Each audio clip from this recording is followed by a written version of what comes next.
여러분, 여름이 되면 가만히 있어도 땀이 나고 엄청 덥죠? 그런데 최근엔 이상 기후로 여름철 30도가 넘는 기온이 지속되고 있어요. 밤에도 열대야가 지속될 정도예요. 2024년의 6월부터 8월까지 여름철 전국 평균 폭염일수가 24일로 역대 3위를 기록했습니다. 폭염이 뭐냐고요? 이렇게 비정상적으로 고온의 날씨가 지속되는 현상을 폭염이라고 부릅니다. 체감온도가 33도 이상인 상태가 이틀 이상 지속될 것으로 예상되면 폭염주의보가 발령되고요. 체감온도 35도 이상인 상태가 이틀 이상 지속될 것으로 예상되면 폭염경보가 발령됩니다. 폭염주의보와 폭염경보를 발령하는 이유는 너무 심각한 더위에 사람들이 쓰러지거나 목숨을 잃을 수도 있기 때문입니다. 이건 실제 있었던 일인데요. 무더운 여름, 한 친구가 점심시간에 노래를 들으며 운동장을 돌고 있었어요. 그런데 갑자기 눈앞이 핑 돌면서 점심에 먹은 급식을 모두 개워내고 말았습니다. 분명 아침까지는 컨디션이 좋았는데 말이에요.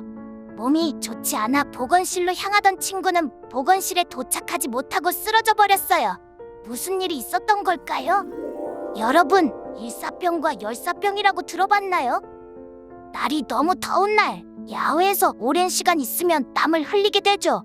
이때 그늘에서의 적절한 휴식을 취하지 않고 수분 보충이 원활하게 이루어지지 않으면 우리 몸의 온도가 함께 올라가 신체에 이상이 생깁니다.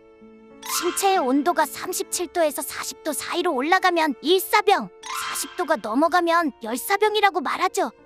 실제 작년 여름 긴 폭염으로 더위에 쓰러져 응급실에 실려온 환자가 약 3,700명에 달합니다. 그 증상으로는 일사병은 뜨거운 햇빛이 내리쬐는 여름철 갑자기 땀이 많이 나기 시작하며 눈앞이 핑 돌며 어지럽기 시작합니다.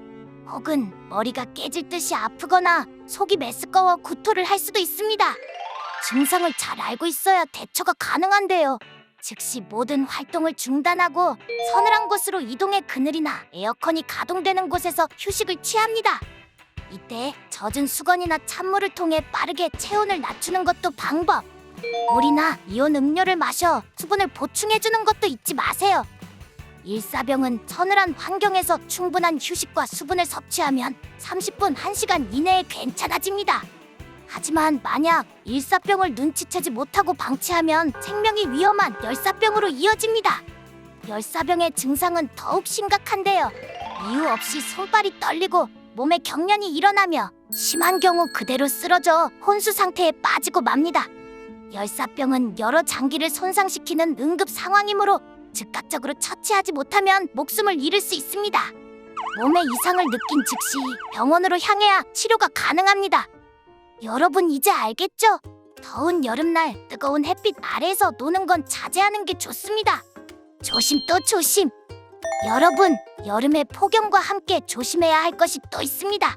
바로 폭우입니다. 폭우란 평균적인 강우량을 뛰어넘어 단시간에 많은 비가 오는 현상인데요. 비가 많이 오게 되면 강물이 넘쳐 홍수가 발생하기도 합니다. 이건 실제 있었던 일인데요. 비가 많이 내리는 어느 날 한 친구가 학교에 가고 있었어요. 친구는 평소처럼 하천의 산책로를 따라 걸어가고 있었습니다. 그런데 폭우로 하천에 물이 빠르게 불어나기 시작했고 산책로가 서서히 물에 잠기기 시작했어요. 당황한 친구는 마음이 급해져 산책로를 벗어나려다 그만 넘어지고 말았고 앞에 있는 바위에 부딪혀 크게 다쳤답니다. 다행인 건 주변 어른의 도움으로 친구는 무사히 산책로를 벗어날 수 있었다는 거예요. 친구가 산책로를 벗어나는 순간 산책로가 급속도로 물에 잠겨버렸거든요. 매년 폭우로 인한 홍수가 발생하고 있습니다.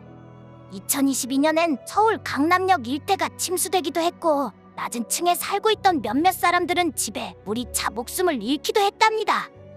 이렇듯 폭우가 오는 날 또한 밖에 나가는 걸 자제하거나 하천이나 강가 근처를 걷는 건 피하는 게 좋아요. 폭염 대비 안전 수칙을 알아볼까요?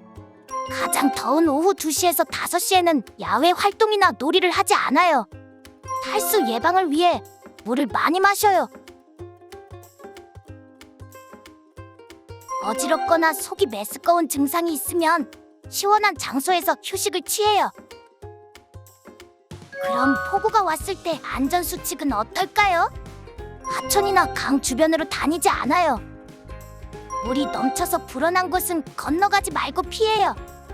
외출을 삼가고 실외에서는 낮은 지대를 피해서 안전한 곳으로 대피해요. 여름철 기후 재난 안전 이젠 걱정 없겠죠?